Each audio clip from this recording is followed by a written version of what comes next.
we have here Luxlim in Dubai, Grand Launch and Press Conference.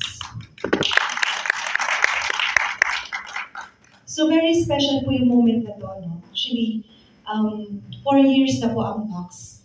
And since then, ang Luxlim makikita nyo na rin po talaga anywhere in Dubai.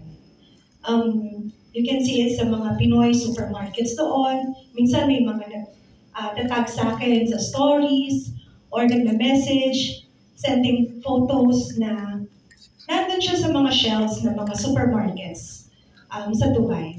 And also we have existing resellers, dealers also in Dubai. But ito lang yung finally nakatagpo kami ng partner na para mas maipalawak natin yung business in Dubai because sabi nga nila ang Dubai parang Pilipinas din. Kasi puro Pinoy ang nasa Dubai. And sa totoo lang, hindi pa po ako nakarating ng Dubai. So ito lang yung chance ko para makapunta ng Dubai. This coming December 4 to 7, we will be in Dubai para i-meet na rin po and officially i-welcome ang ating mga Filipino Luxers doon and whoever na gustong maging part ng business, we will be there para mas ma-introduce sa kanila at mas ma-explain natin paano ba sila ikita through this kind of business or through these products. And I'm very, very much grateful kasi kaninang umaga, nag-try lang ako. Gusto ko lang makita, gusto ko lang ma-check kung mayroon bang magre-respond sa akin. Sabi ko sa post ko, marami bang Luxers in Dubai?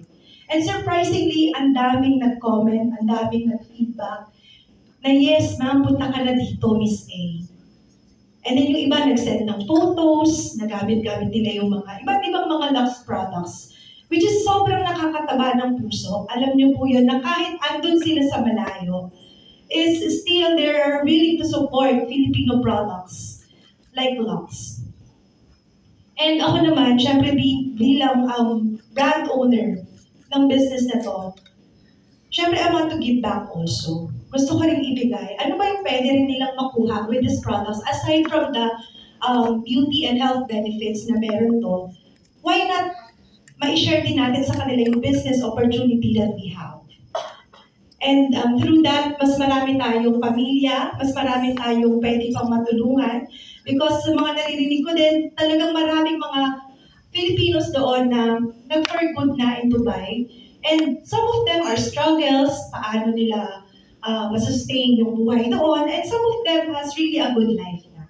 So, we're really hoping na mas mapalaki natin ang business ng Lux in Dubai.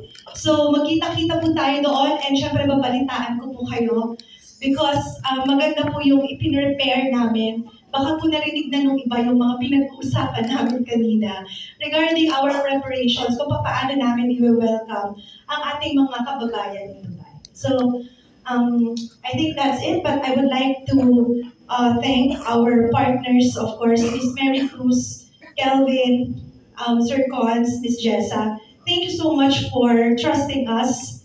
Thank you so much dahil sa inyo, mas magiging affordable ang Lux products in Dubai. Kasi the struggle talaga is really mahal yung shipment, nagiging mahal